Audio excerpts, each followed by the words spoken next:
Hello mga ka-idol, meron naman tayong tanggap dito na welding machine mga ka-idol. Dinala yan sa akin kanina lang mga ka-idol. Dati na yung kalas mga ka-idol, tinanggal ko lang yung kanyang takip. Tinignan kasi nung may-ari, akala niya mga ka-idol kaya niya i-repair.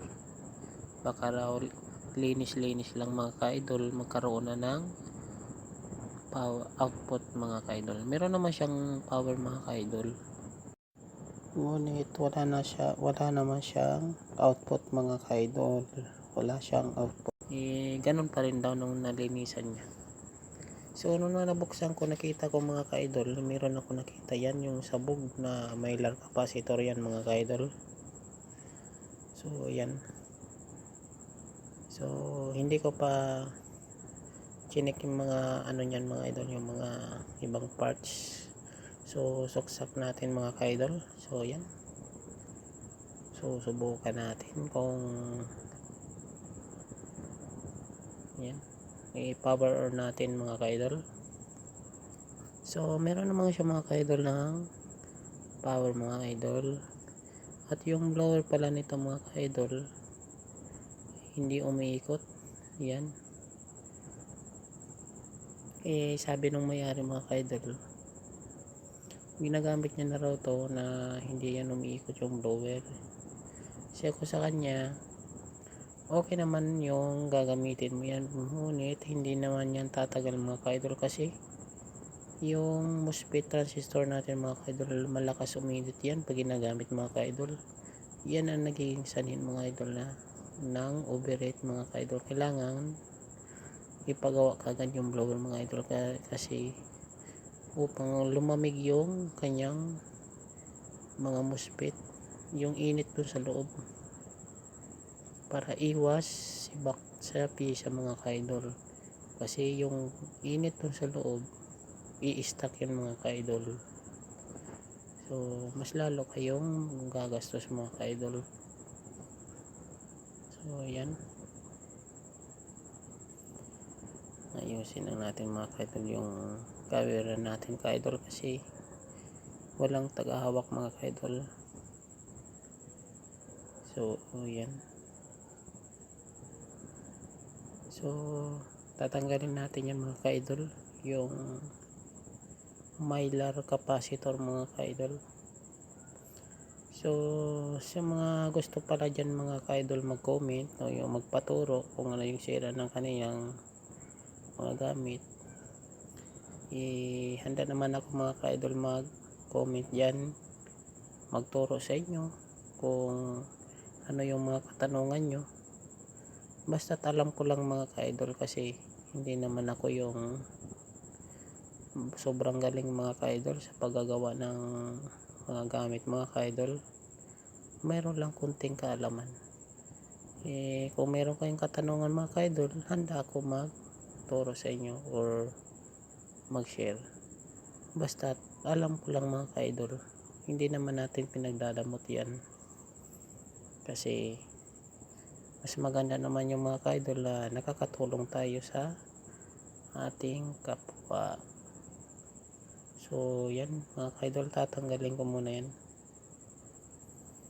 yung mylar capacitor mga ka-idol, kasi sabog na, wasak na mga ka-idol. So, patulong naman mga ka-idol, paki-share naman mga ka-idol, at paki-follow or subscribe naman yan sa aking YouTube channel, sa aking Facebook account. Paki-follow naman po, paki-share. Malaking tulong na po yan para sa akin. Salamat mga ka-idol. So yan, tanggalin ko muna mga ka-idol yung yan. Tingnan nyo mga ka-idol, wasak na wasak talaga ka-idol, sumabog na. So yan. So hanapan ko yan mga ka-idol kasi alam ko na talaga na wala akong pangpalit yan mga ka-idol, wala akong stock nyan. Yan, sabog na sabog yan, mylar capacitor yan mga ka-idol. So yan.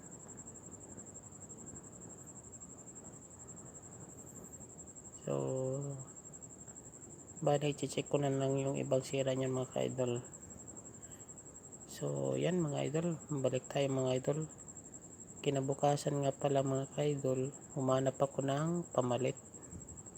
So meron naman ako nahanap mga ka-idol, yung mylar capacitor. Medyo nahirapan ako mga ka-idol maghanap niyan kasi dito sa amin ang hirap makahanap ng pisa mga ka-idol. Yan, nakahanap ako mga ka-idol. Yung pinakaiba nga lang nito mga ka-idol, yung volts niya magkaiba. Yung dati niya kasi mga ka-idol ay 250 volts. Itong pinalit ko 400 volts. Okay lang yan mga ka-idol. Mas maganda nga yan, mas malakas. Hindi naman nakakasira yan mga ka-idol.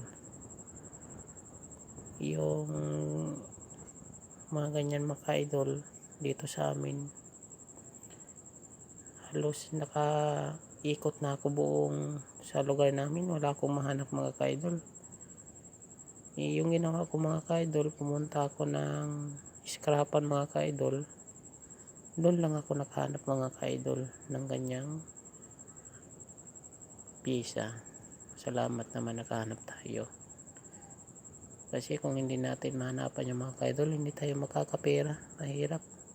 Sayang ang pagod natin mga ka-idol, kaya kailangan nating tiyagaan. So yan, susubukan na natin mga ka-idol kung okay na talaga siya. So yan, power on. So nakalagay na yung mga wire niya mga ka-idol. Susubukan na natin kung okay na talaga siya mga ka-idol. Yan, okay na mga ka-idol. Yan, hindi pa marunong maka-idol oh. Yan, hindi kasi ako sanay mga ka-idol magamit yan. Yan, subok lang mga ka-idol kung okay na talaga. Ito okay na siya mga ka-idol. So salamat mga ka-idol, patulong naman paki-share, paki-subscribe sa aking YouTube channel at paki-follow. Salamat.